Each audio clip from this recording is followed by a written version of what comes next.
اور وہ وقت بھی یاد کرنے کے لائق ہے جب ابراہیم نے اپنے باپ آزر سے کہا تھا، تم کیا بتوں کو معبود بناتے ہو؟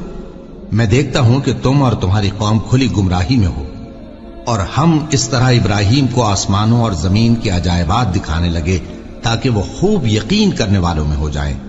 یعنی جب رات نے ان کو پردہ تاریکی سے ڈھانپ لیا تو آسمان میں ایک ستارہ نظر پڑا، کہنے لگے یہ میرا پروردگار ہے۔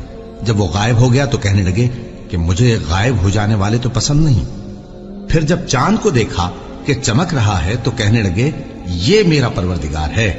لیکن جب وہ بھی چھپ گیا تو بول اٹھے کہ اگر میرا پروردگار مجھے سیدھا رستہ نہیں دکھائے گا تو میں ان لوگوں میں ہو جاؤں گا جو بھٹک رہے ہیں۔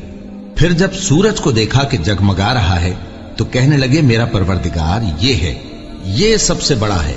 مگر جب وہ بھی غروب ہو گیا تو کہنے لگے لوگو، جن چیزوں کو تم اللہ کا شریک بناتے ہو میں ان سے بیزار ہوں۔ میں نے سب سے یکسو ہو کر اپنے آپ کو اسی ذات کی طرف متوجہ کیا جس نے آسمانوں اور زمین کو پیدا کیا ہے، اور میں مشرکوں میں سے نہیں ہوں۔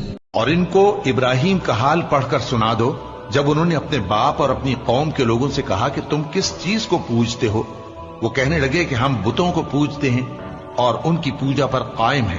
ابراہیم نے کہا کہ جب تم ان کو پکارتے ہو تو کیا یہ تمہاری آواز سنتے ہیں یا تمہیں کچھ فائدہ دے سکتے یا نقصان پہنچا سکتے ہیں؟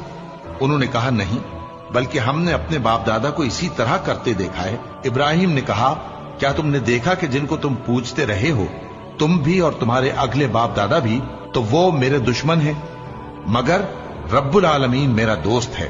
جس نے مجھے پیدا کیا ہے سو وہی مجھے رستہ دکھاتا ہے، اور وہ جو مجھے کھلاتا اور پلاتا ہے، اور جب میں بیمار پڑتا ہوں تو مجھے شفا بخشتا ہے، اور وہ جو مجھے موت دے گا اور پھر زندہ کرے گا، اور وہ جس سے میں امید رکھتا ہوں کہ قیامت کے دن میرا قصور بخشے گا۔ پھر ان کو توڑ کر ریزہ ریزہ کر دیا، مگر ایک بڑے بت کو نہ توڑا تاکہ وہ اس کی طرف رجوع کریں۔ کہنے لگے کہ ہمارے معبودوں کے ساتھ یہ معاملہ کس نے کیا؟ وہ تو کوئی ظالم ہے۔ لوگوں نے کہا کہ ہم نے ایک جوان کو ان کا ذکر کرتے ہوئے سنا ہے، اسے ابراہیم کہتے ہیں۔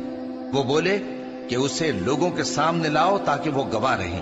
جب ابراہیم آئے تو بت پرستوں نے کہا کہ ابراہیم، بھلا یہ کام ہمارے معبودوں کے ساتھ تو نے کیا ہے؟ ابراہیم نے کہا بلکہ یہ ان بڑے بت نے کیا ہوگا، اگر یہ بولتے ہوں تو ان سے پوچھ لو۔ انہوں نے اپنے دل میں غور کیا تو آپس میں کہنے لگے بے شک تم ہی بے انصاف ہو۔ پھر شرمندہ ہو کر سر نیچا کر لیا۔ اس پر بھی ابراہیم سے کہنے لگے کہ تم جانتے ہو یہ بولتے نہیں۔ ابراہیم نے کہا پھر تم اللہ کو چھوڑ کر کیوں ایسی چیزوں کو پوجتے ہو جو نہ تمہیں کچھ فائدہ دے سکیں اور نہ نقصان پہنچا سکیں؟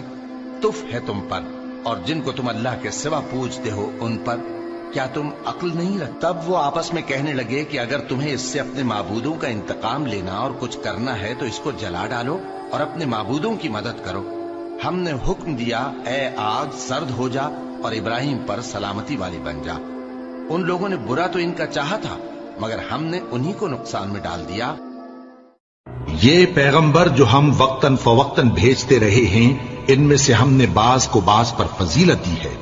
بعض ایسے ہیں جن سے اللہ نے گفتگو کی اور بعض کے دوسرے امور میں مرتبے بلند کیے، اور عیسیٰ ابن مریم کو ہم نے کھلی ہوئی نشانیاں عطا کی اور روح القدس سے ان کو مدد دی، اور اگر اللہ چاہتا تو ان سے پچھلے لوگ اپنے پاس کھلی نشانیاں آنے کے بعد آپس میں نہ لڑتے، لیکن انہوں نے اختلاف کیا تو ان میں سے بعض تو ایمان لے آئے اور بعض کافر ہی رہے۔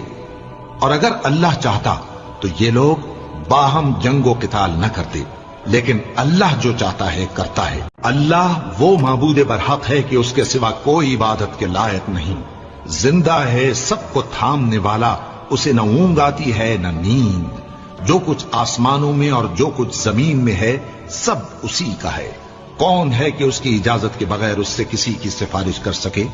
جو کچھ لوگوں کے روبرو ہو رہا ہے اور جو کچھ ان کے پیچھے ہو چکا ہے اسے سب معلوم ہے، اور لوگ اس کی معلومات میں سے کسی چیز پر دسترس حاصل نہیں کر سکتے۔ ہاں جس قدر وہ چاہتا ہے اسی قدر معلوم کرا دیتا ہے۔ اس کی بادشاہی اور علم آسمان اور زمین سب پر حاوی ہے، اور اسے ان کی حفاظت کچھ بھی دشوار نہیں۔ وہ بڑا عالی رتبہ ہے، جلیل القدر ہے۔